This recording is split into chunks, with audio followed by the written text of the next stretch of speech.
Tanggap tayo ng report. Bilang naman ng mga aksidente sa kalsada noong bagong taon umabot ng higit 30. Brigada Sheila Matibag, i-brigada mo! Brigada! Live report! Nakapagtala ang Department of Health o DOH ng 33 mga bagong kaso ng road accident sa gitna ng selebrasyon ng bagong taon.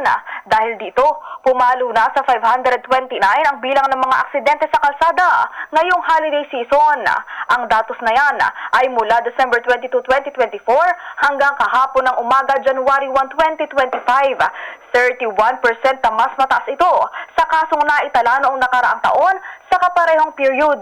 Samantala, 6 katao nang nasawi sa mga road accidents kung saan 4 dito ang dahil sa aksidente sa motor, siklo.